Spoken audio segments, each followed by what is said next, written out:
Assalamualaikum warahmatullahi wabarakatuh.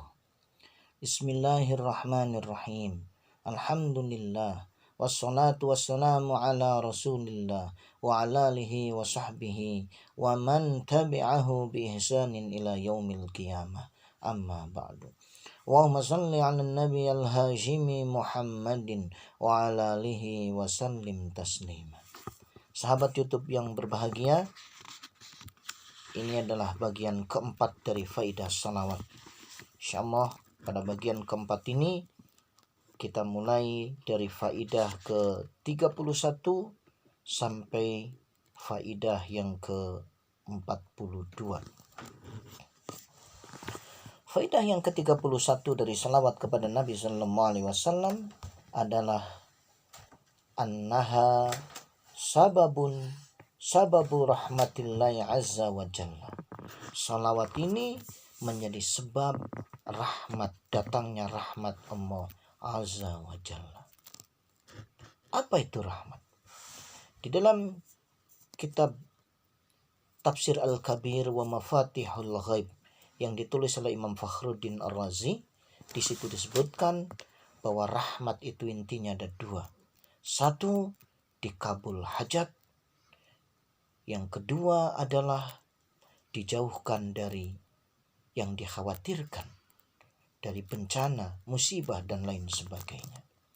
Orang yang bersolawat, maka dia akan dikabul hajatnya dan dijauhkan dari bencana-bencana dan segala hal yang dikhawatirkannya.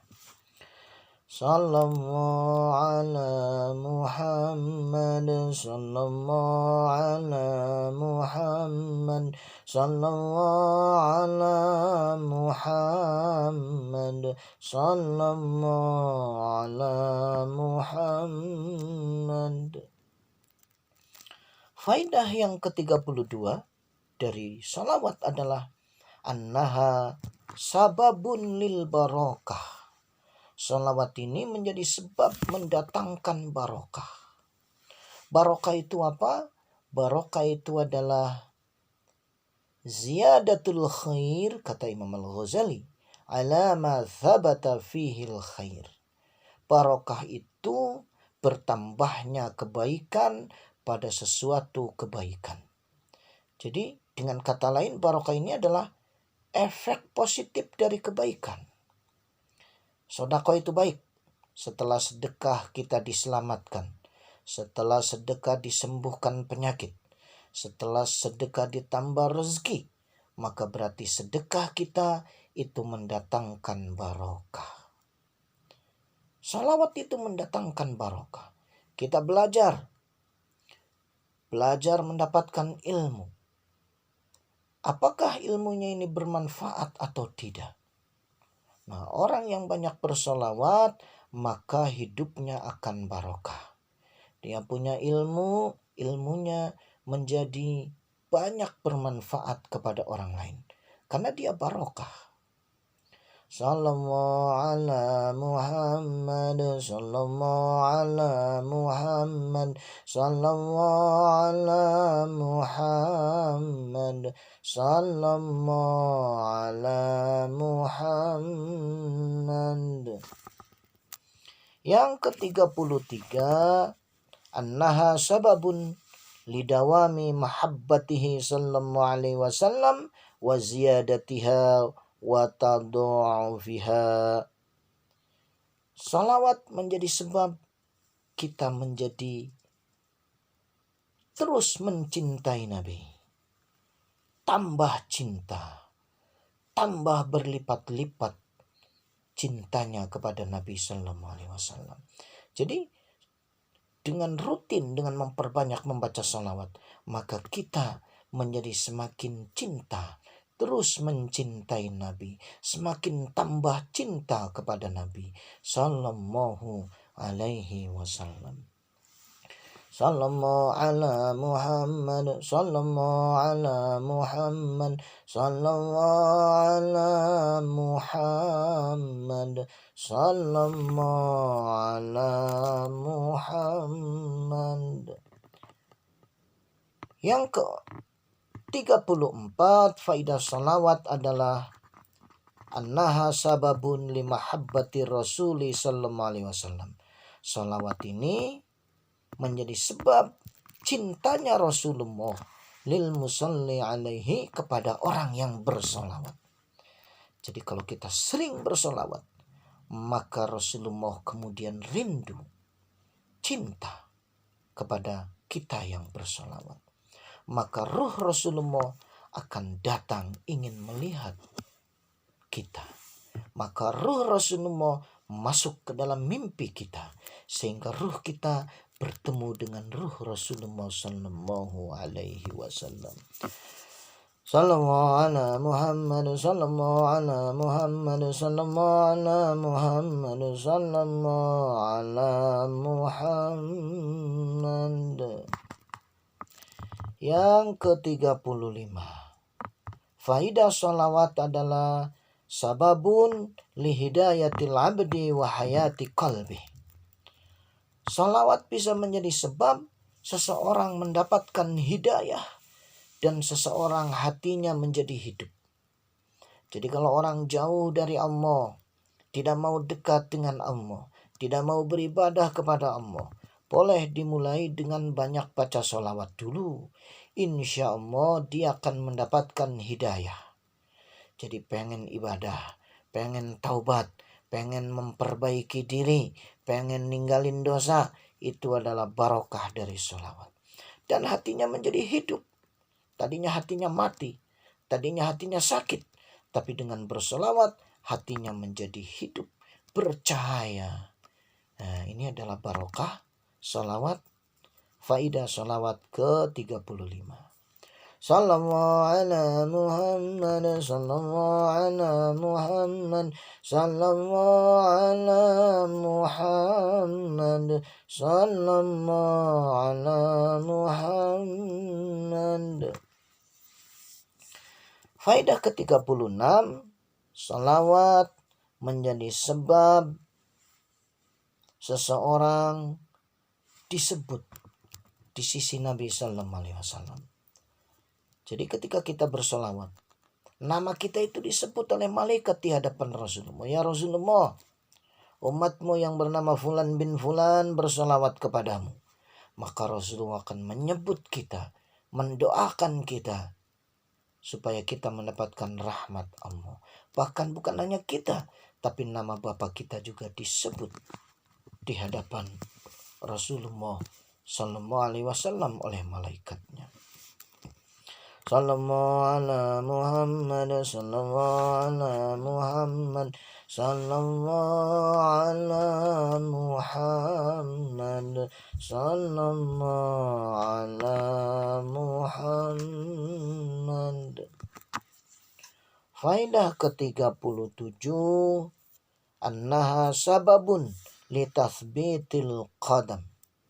Salawat ini menjadi sebab, telah menjadi sebab kaki kita menjadi mantap, menjadi kokoh, tidak terpeleset, tidak jatuh ketika berjalan di atas sirat. Padahal sirat ini panjang sekali. Dalam satu riwayat katanya sirat ini naik saja, naik. Itu seperti kita naik gunung. Itu seperti perjalanan 1000 tahun. Lurus panjang. Kalau jalan terus turun, itu perjalanan yang lama, panjang.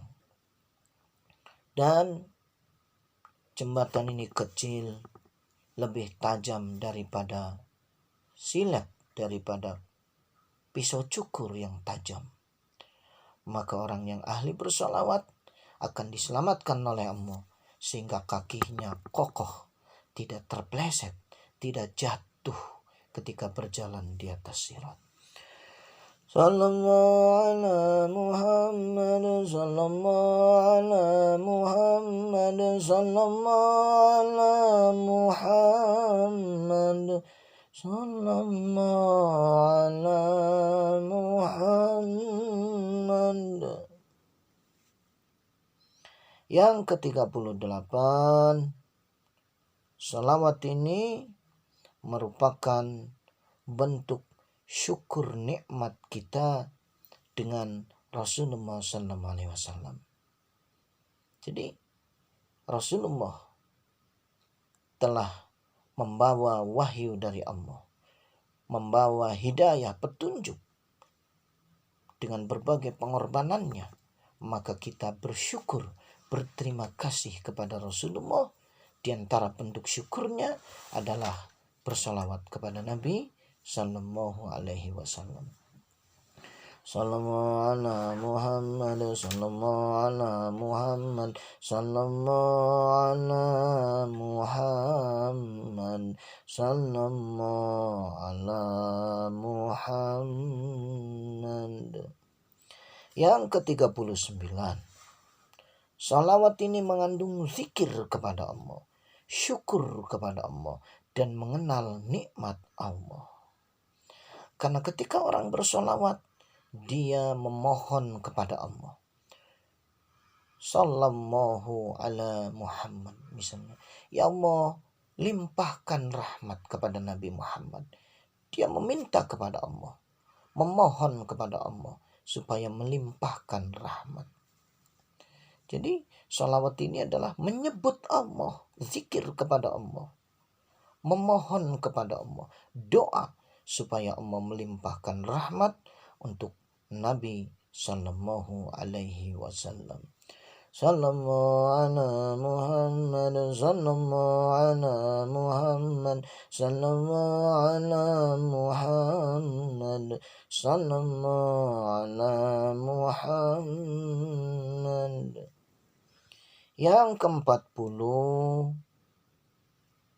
salawat ini adalah doa permohonan kepada Allah Subhanahu wa Ta'ala. Jadi salawat ini adalah doa dan permohonan kepada Allah. Memohon kepada Allah supaya Allah melimpahkan rahmat kepada Nabi, dan akhirnya Nabi pun akan memohon supaya kita mendapatkan limpahan rahmat dari Allah Subhanahu wa Ta'ala. Sallallahu ala Muhammad, sallallahu ala Muhammad, sallallahu ala Muhammad, sallallahu ala Muhammad. Faedah ke-41 dari berselawat kepada Nabi sallallahu alaihi wasallam adalah min a'zami tsamarat, di antara buah yang paling agung, wa jallil fawaid, faidah yang paling dahsyat, yang paling mulia, manfaat yang paling mulia disebabkan orang bersolawat adalah tercetaknya Rasulullah di dalam jiwa kita. Jadi kita akan mudah meneladani Rasulullah. Kita akan makin meniru, mudah meniru Rasulullah. Tadinya pemarah jadi sabar, makin sabar. Tadinya bakhil jadi dermawan, makin dermawan. Terus sifat-sifat kita ini makin dekat, makin mirip dengan sifat Rasulullah SAW, dengan barokah banyak dan sering bersolawat kepada Nabi SAW. Dan ini menurut para ulama merupakan buah yang paling agung, merupakan faidah yang paling mulia. Sallallahu ala Muhammad, sallallahu ala Muhammad, sallallahu ala Muhammad, sallallahu ala Muhammad.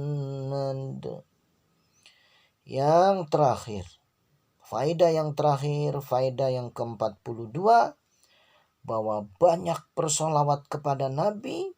Jika seseorang itu belum punya mursyid, belum punya guru ruhani, maka solawat ini seakan-akan menjadi guru ruhani baginya. Dia akan mendapat bimbingan dengan sebab banyak membaca solawat kepada Nabi Sallallahu Alaihi Wasallam. Banyak solawat sampai kemudian Rasulullah rindu kepadanya, sampai kemudian Rasulullah mendatangi mimpi masuk ke dalam mimpi orang yang banyak bersolawat sampai Rasulullah membimbing, mengarahkan. Nah, ini adalah barokah atau faidah bersolawat yang ke-42 atau yang terakhir yang disebutkan di dalam kitab yang saya kutip ini dari kitab As-Safinah Al-Qadiriyah. Nah, ini kitab As-Safinah Al-Qadiriyah ini dari halaman 47 sampai 48. Jadi kitab ini memuat beberapa kitab. Ini. Demikian, mudah-mudahan kita sekalian dapat istiqomah untuk terus bersalawat kepada Nabi Sallallahu Alaihi Wasallam. Tadi telah dijelaskan ada 42 faidah, hikmah atau manfaat bersolawat kepada Nabi Sallallahu Alaihi Wasallam. Terima kasih. Wassalamualaikum warahmatullahi wabarakatuh.